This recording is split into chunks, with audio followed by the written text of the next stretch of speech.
आखिर राधा ने ऐसा कौन सा पाप किया था जिस कारण श्री कृष्ण ने राधा से प्रेम तो किया पर विवाह नहीं किए।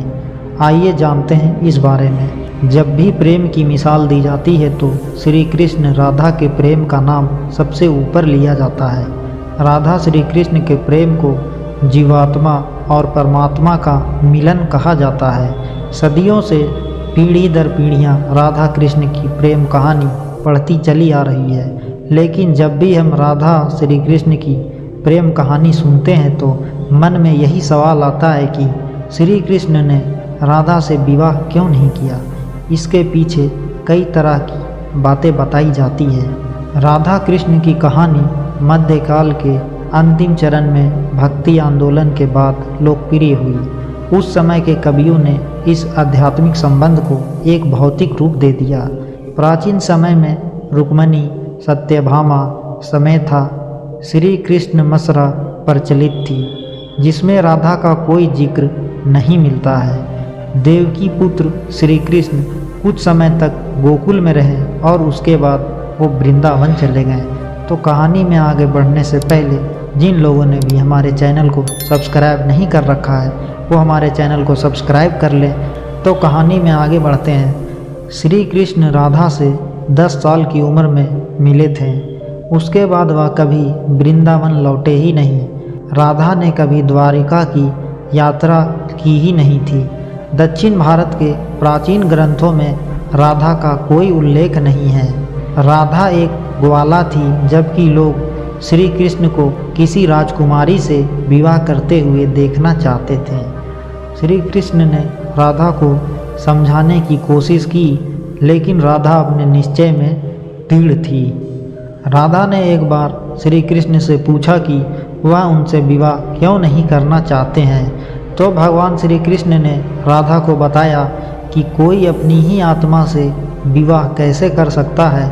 श्री कृष्ण का बोलने का यह मतलब था कि वह और राधा एक ही हैं, तो उनका अलग अलग अस्तित्व नहीं हो सकता है। राधा को यह एहसास हो गया था कि श्री कृष्ण भगवान हैं और वह श्री कृष्ण के प्रति एक भक्त की तरह ही है। वह भक्ति भाव में खो चुकी थी, जिसे कई बार लोग भौतिक प्रेम समझ लेते हैं। इसीलिए कुछ का मानना है कि राधा और श्री कृष्ण के बीच विवाह का सवाल ही पैदा नहीं होता। राधा और श्री कृष्ण के बीच का रिश्ता एक भक्त और भगवान का है।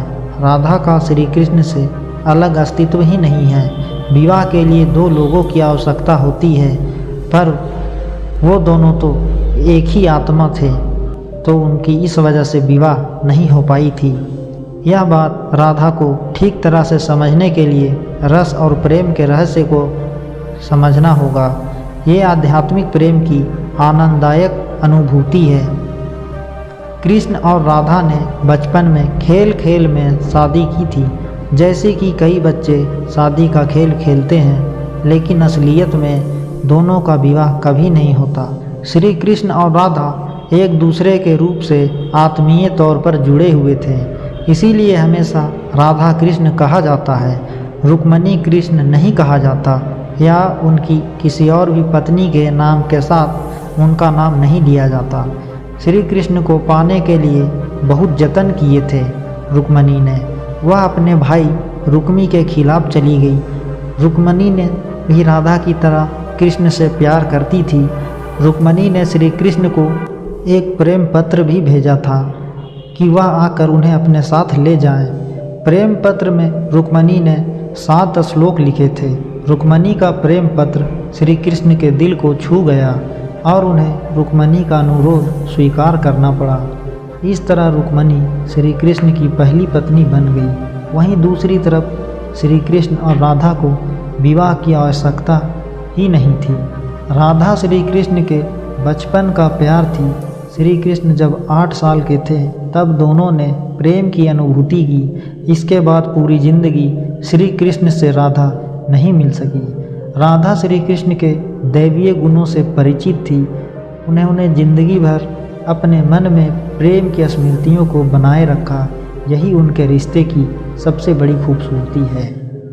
पुरानी कहावतों में कहा जाता है कि पृथ्वी पर आने से पहले राधा की एक बार श्री कृष्ण की सेविका श्री दामा से बहस हो गई थी। राधा रानी क्रोधित हो गई और श्री दामा को राक्षस के रूप में पैदा होने का श्राप दे दिया था। बदले में श्री दामा ने भी राधा को श्राप दे दिया कि वह एक मानव के रूप में जन्म लेगी और अपने प्रियतम से 100 साल के लिए बिछड़ जाएगी। उसके बाद तुम्हें फिर से श्री हरि की संगति प्राप्त होगी और तुम गोकुल को वापस लौटोगी। श्री कृष्ण ने राधा से इसीलिए विवाह नहीं किया क्योंकि वह साबित करना चाहते थे कि प्रेम और विवाह दो अलग अलग चीज़ें हैं। प्रेम एक निस्वार्थ भावना है जबकि विवाह एक समझौता या अनुबंध है। एक मत के मुताबिक श्री कृष्ण ने राधा से इसलिए भी विवाह नहीं किया ताकि मनुष्यों को आंतरिक प्रेम के बारे में सिखाया जा सके। राधा और श्री कृष्ण का संबंध कभी भी भौतिक रूप में नहीं रहा बल्कि वह बहुत ही आध्यात्मिक प्रकृति का है। पौराणिक कथाओं में प्रचलित अनेकों कथाएं हैं जिनमें से एक कथा यह भी थी। तो आप लोगों को अगर आज की जानकारी सही लगी हो तो हमारे चैनल को सब्सक्राइब करके बेल आइकन को प्रेस कर लें, वीडियो को एक लाइक करें और कमेंट में राधे कृष्णा ज़रूर लिखें। आप सभी लोगों का धन्यवाद।